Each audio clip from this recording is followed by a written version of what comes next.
Assalamualaikum warahmatullahi wabarakatuh.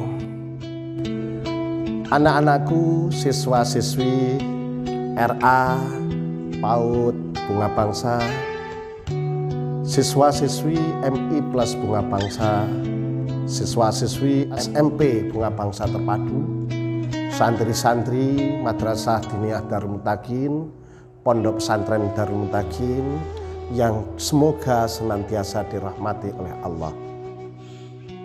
Syukur alhamdulillah pada bulan Dzulhijjah ini kita masih diberi kesehatan, kekuatan, sehingga kita mampu menikmati bulan ini dengan sebaik-baiknya. Anak-anakku yang kucinta, pada bulan Dzulhijjah ini adalah bulan yang sangat mulia.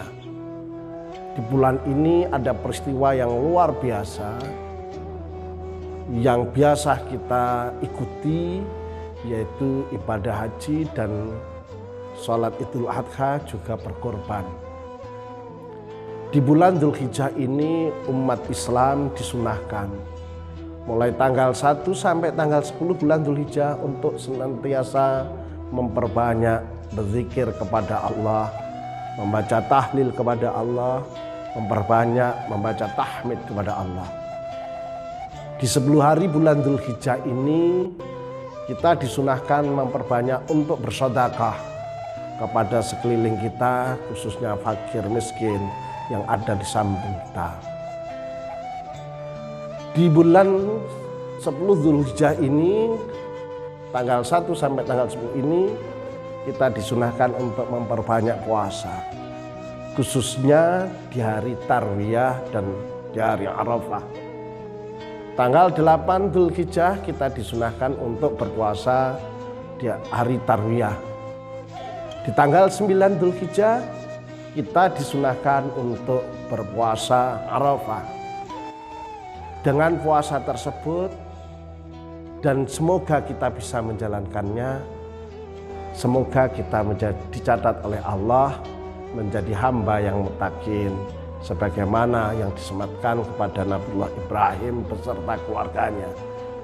Semoga kita juga diberi dan dikaruniai oleh Allah hidayah dari Allah menjadi anak yang soleh soleha. Pada bulan Dzulhijjah ini kita diingatkan oleh Allah juga adanya ibadah haji bagi yang berhaji. Yang tidak berhaji kita disunahkan untuk sholat Idul Adha di rumah masing-masing, di lingkungan masing-masing.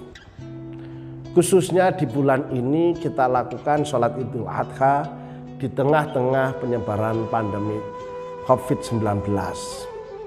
Oleh karena itu anak-anakku yang kucinta, silakan mengikuti sholat Idul Adha yang diadakan oleh masjid-masjid, musola-musola di lingkungan anak-anak berada, dengan mengedepankan protokol kesehatan.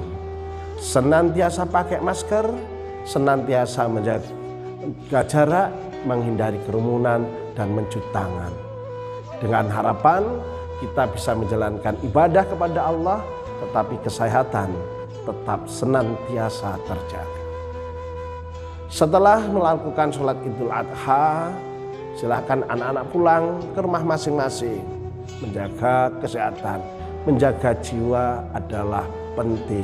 Beribadah penting, menjaga jiwa juga penting. Oleh karena itu, ikuti anjuran pemerintah dalam pelaksanaan, dalam mengikuti sholat Idul Adha.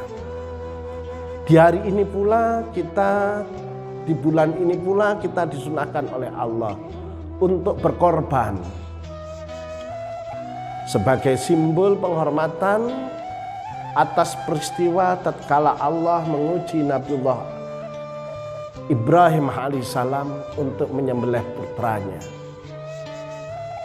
Siapa sih orang tua yang tidak cinta pada anaknya? Tetapi karena waktu itu memang Allah ingin menguji Nabiullah Ibrahim tentang bagaimana ketaatan Nabiullah Ibrahim. Nabi Ibrahim disuruh untuk menyembelih anaknya. Oleh karena itu, Nabiullah Ibrahim adalah nabi pilihan. Beliau pun menjalankan perintah itu seraya diskusi dengan anaknya Nabiullah Ismail alaihissalam. Ditanyalah anaknya, "Wahai anakku, aku melihat dalam mimpiku, aku diperintahkan oleh Allah untuk menyembelihmu." Lantas jawaban anaknya bagaimana? Dijawab oleh Ismail, "Wahai ayahku, laksanakan perintah Allah itu. Engkau akan mendapatiku termasuk orang-orang yang bersabar." Siapa sih yang tidak cinta nyawanya? Siapa sih yang tidak cinta pada jiwanya? Pasti semua orang, baik itu orang dewasa maupun anak, dia pasti mencintai nyawanya. Pasti dia mencintai jiwanya.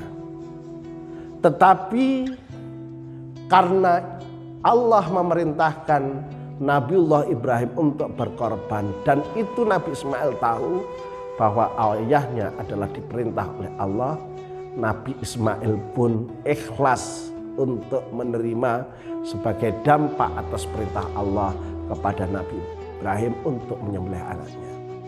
Nabi Ismail ikhlas untuk disembelih. Begitu juga istri Nabiullah Ibrahim juga ikhlas atas perintah Allah yang diberikan kepada suaminya. Bukan berarti apa yang dilakukan oleh Nabi Ibrahim, apa yang dilakukan Nabi Ismail, apa yang dilakukan istrinya Nabi Ibrahim Siti Hajar bukan tanpa tantangan, bukan tanpa godaan. Setan pun menggoda Nabi Ibrahim, setan pun menggoda Nabi Ismail, setan pun menggoda Ibu Dewi Hajar agar perintah Allah itu tidak dijalankan. Tetapi beliau adalah beserta keluarganya adalah keluarga yang takwa kepada Allah. Dia pun menjalankan walaupun dengan godaan setan. Akhirnya setan yang menggoda pun dilempari dengan batu oleh Nabiullah Ibrahim, oleh Nabiullah Ismail, pun juga oleh istrinya Dewi Hajar. Peristiwa itu diabadikan oleh Allah, menjadi syariatnya umat Nabiullah Muhammad sekarang ini, menjadi ibadah namanya balang jumrah. Itu akhirnya dulu adalah melempar setan yang menggoda Nabi Ibrahim, Nabi Ismail, dan Dewi Hajar. Anak-anakku, siswa-siswi MI Plus Bunga, bangsa yang dicintai Allah. Tatkala ketakwaan itu kita laksanakan dengan sebaik-baiknya semata-mata hanya karena Allah. Allah ternyata pasti memberikan skenario jalan keluarnya.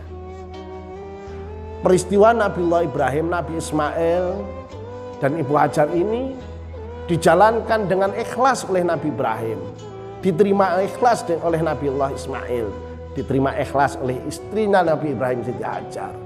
Untuk Ismail dikorbankan atas perintah Allah. Tatkala pedang sudah dihunus, Ismail sudah berparing pasrah untuk sembelih. Ternyata Allah punya skenario lain. Nabi Ismail diganti dengan domba. Akhirnya disembelih bukan Nabiullah Ismail, tetapi domba yang dibawa oleh malaikat. Dan peristiwa itu diabadikan sampai sekarang kepada umat Nabi Muhammad SAW di bulan Dzulhijjah ini agar berkorban bagi yang mampu untuk dirinya ataupun untuk keluarganya. Oleh karena itu peristiwa korban ini adalah bentuk syariat yang diperintahkan Allah kepada Nabi Muhammad beserta umatnya sebagai waktu untuk mengenang peristiwa yang pernah terjadi pada Nabiullah Ibrahim beserta keluarganya. Oleh karena itu anak-anakku, dari peristiwa ini dapat kita ambil hikmah. Mari kita jalankan dengan sepenuh hati, jiwa raga kita apa yang diperintahkan oleh Allah, apa yang diajarkan oleh Rasulullah Sallallahu Alaihi Wasallam.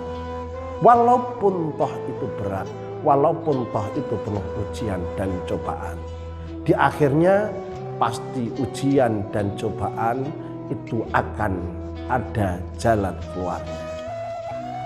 Di konteks ini, di kejadian ini, dengan kondisi yang saat sekarang, di mana ada pandemi COVID-19, anak-anak harus belajar di rumah, kadang-kadang mengikuti daring, harus aktif ikut belajar, jauh dari guru, jauh dari bimbingan secara langsung oleh guru.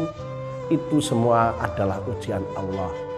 Tatkala anak-anak aktif belajar di rumah, guru-guru menyampaikan pelajaran lewat jarak jauh, anak-anak siap dan senantiasa aktif untuk mengikutinya. Insya Allah ilmu anak-anak tetap diberi oleh Allah menjadi ilmu yang manfaat dunia dan akhirat. Semoga anak-anakku yang kucintai, kita senantiasa dijaga oleh Allah. Kita semoga senantiasa diberikan kesehatan, kekuatan, dan semoga kita semua menjadi pemerhati-pemerhati ilmu, dan semoga anak-anak kita diberi ilmu yang manfaat dunia dan akhirat. Kurang lebihnya mohon maaf. Wallahu muwaffiq ila aqwamit thoriq. Assalamualaikum warahmatullahi wabarakatuh.